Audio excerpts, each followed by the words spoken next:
This is Jonathan Ferguson, the Keeper of Firearms and Artillery at the Royal Armouries Museum in the UK, which houses a collection of thousands of iconic weapons from throughout history. And today he's going to be taking a look at the post-apocalyptic weaponry of the Metro franchise. Now, this is what I kind of expected to see in a series like Metro, a really basic form of shotgun. Believe it or not, we actually have something very similar here at the Royal Armouries. If there are any other guns, games or mechanics that you guys want to see Jonathan break down, let us know in the comment section below. Make sure to subscribe for more videos like this one, and if you'd like to help out the Royal Armouries Museum and continue to support Jonathan's work, check out the links in the description of this video. Right, over to Jonathan.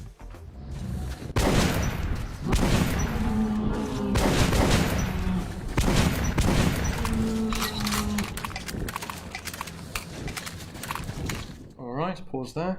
I'm a few seconds in and I've already seen something. The weapon itself is pretty intriguing.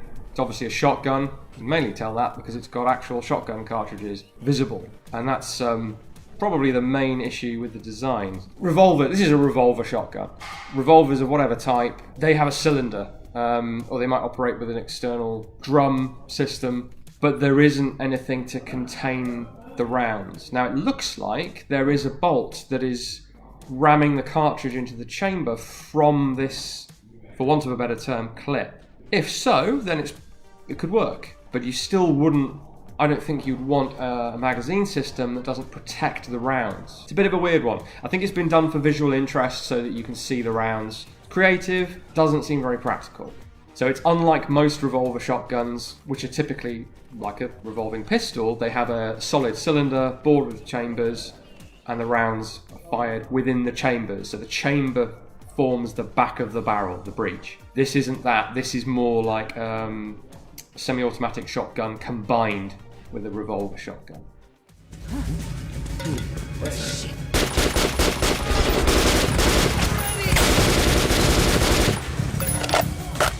We have a recognisable member of the Kalashnikov family there. Kind of functions as you would expect it to, except for the reload seems a little janky. It's very quick, so it's hard to be sure, but it looks like that fresh magazine is just getting jammed into the magazine well. Those of you who know your AKs know that the front has to go in first, or you have the embarrassing situation of your magazine falling out. We've got some different types of ammunition going on here. Look to be incendiary, literally setting on fire the enemies that were being shot. The magazine looked like it was open on the side, which is probably a gameplay thing, so that you know for sure what sort of rounds you're loading, but in the real world is a bad idea because you're going to get all sorts of crud into the magazine that will stop those rounds from feeding up into the weapon.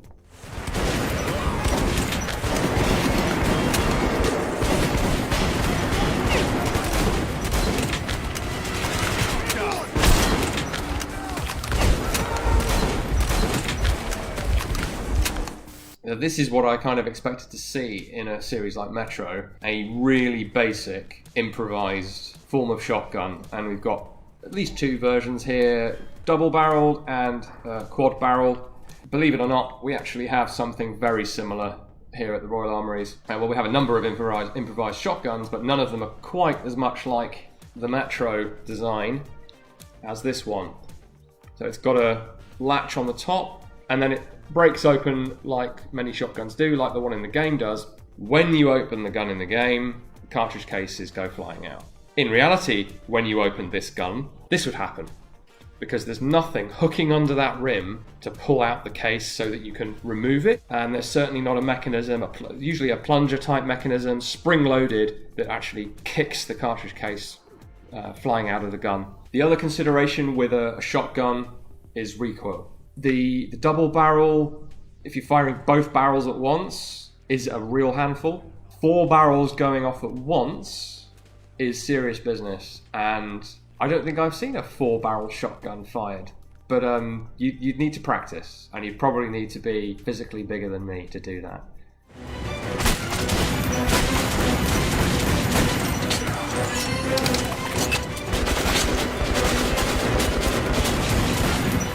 Right, well this is a fun one. It's another shotgun, but it's a belt-fed automatic shotgun.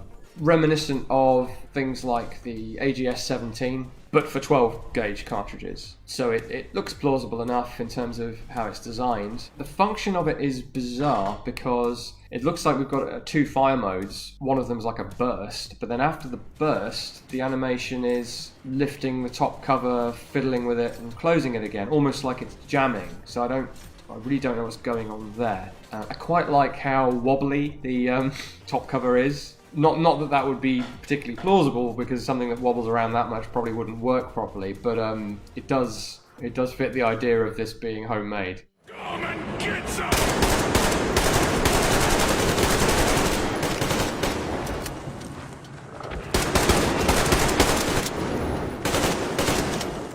Right, I gather this is a bit of a staple of the Metro games. It's interesting. I've heard it compared to the Sten gun, but it's really not much like a Sten gun, other than being an apparently blowback operated submachine gun.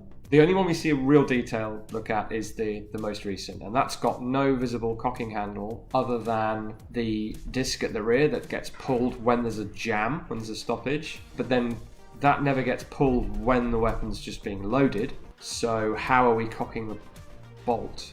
The whole feed mechanism is just bonkers. I don't want to be the guy that has to load those skeleton clip things, because I don't even know how it keeps the rounds in there, much less how you'd actually get them in there. That system seems to be inspired by things like the Hotchkiss strip-fed machine guns, where you have a sheet metal clip with bits pressed out of it that hold the rounds. This is more like a cage that encloses the rounds, which I haven't seen done before. It has all the disadvantages of an open-sided magazine. It's somehow driven through the gun, so it has no spring inside it to actually push the rounds across. So it's kind of a fascinating family of weapons that they've developed here, but it doesn't have any close real-world parallel. The gun I've grabbed behind me there is the PPD-34, and it's only really similar in the vague shape of the receiver and the fact that it's Russian and it has cooling slots in the barrel.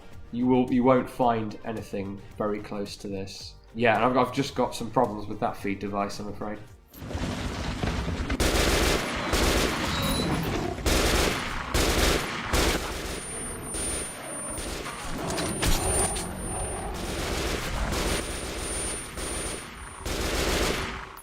Wow, where to start with this thing? So it's clearly a Kalashnikov barrel and gas system. It's an AK-74 muzzle brake, and then it all goes wrong from there. This thing really wants to be a P90 for some reason. The sort of carrying handle housing looks very P90. The top-mounted magazine with the sort of transverse feed is taken from the P90, as is the rear of the stock. But then instead of a clear polymer magazine, it's literally just got a hole cut in it like the normal AK mags have. Not a good idea. And I think what blows my mind the most about this is that it's a bullpup, but it's kind of a half-assed bullpup, because the firing grip is quite far to the rear. Too far to the rear, in fact. So the firing grip should be the front one. That would make sense. That would give you the long barrel in a short overall length, which is the whole point of a bullpup. Having the foregrip that far back and the firing grip even further back gives you an incredibly short, what we call length of pull, which is not very comfortable, and if the cartridge has any real recoil to it, even less comfortable, because it's effectively a very short stock, and doesn't take full advantage of making it a bullpup. So it doesn't work on a number of levels. Yeah, I hate it. Sorry.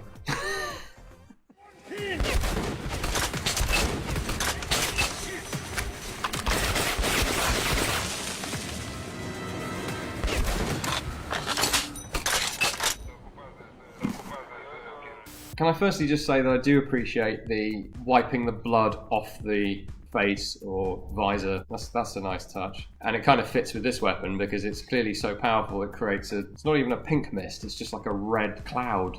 It's obviously meant to be a very powerful round. Bolt action weapon, typically in a game, dictates high power.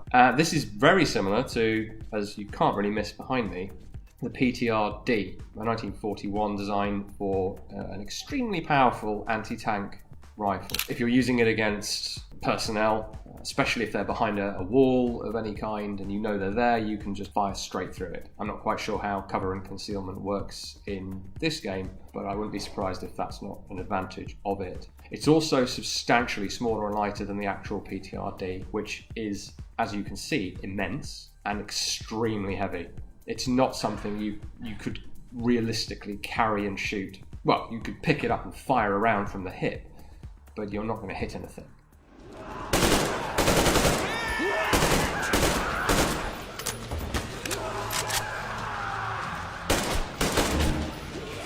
I'm seeing a lot of improvements here in more recent installment in the series in terms of how the Kalashnikov is represented, or Kalash as it's called in these games. The way the design is depicted is more in line with its real-world counterpart. It's a bit less stylized. It's still a sort of mishmash of different styles. So we've got the groove in the buttstock of the AK-74. They've gone for a modular kit bash approach, which makes lots of sense in this setting and is very popular in more recent years as well, of course, some sort of gunsmith. So we see different front ends just magically being swapped in. You can absolutely do that, but it would require quite a lot of gunsmithing ability.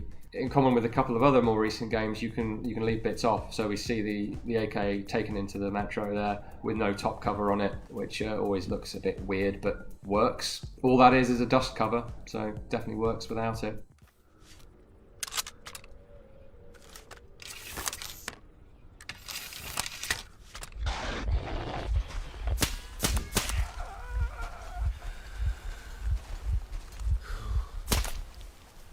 This is a bit of a change of pace. We've got an air gun. The air gun reverts you not to muzzle loading technology. You're still going to be loading from the breech, what we see here, but you end up with a separate propellant system and feed system. So you've no longer got your propellant in a cartridge. What you need for something that's actually capable of killing is an air reservoir or a gas canister, much like we see here. And some of them do have that pressure gauge on there so that you know how much charge you've got left at a given air pressure, because if it falls below a certain air pressure, it's not going to be lethal, and we see that in the gameplay. So it's very loosely based on present day airgun technology. So hints of what we have now, but in a package that looks like nothing you've ever seen, pretty much. It looks, it's very reminiscent of the Fallout games, of course, but perhaps the laser weapons in that.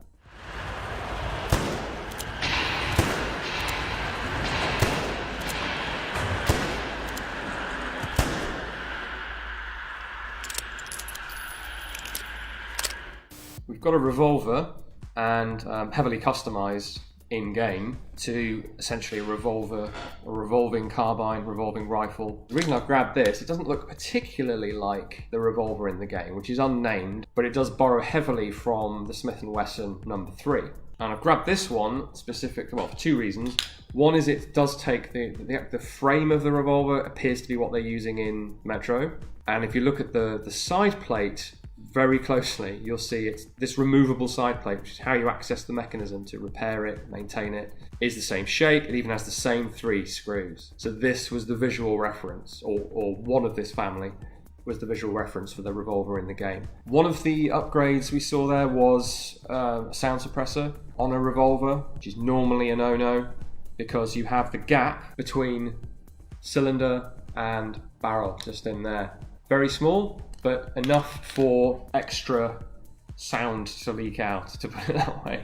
Now, where that does work is with the appropriately Russian Nagant revolver, which was designed to have a cylinder that ratchets forward and seals against the back of the barrel using the mouth of the case. So the bullet's recessed, it's telescoped, and so that seals that gap. And so that is a revolver that has been suppressed. Typically, you're not suppressing revolvers.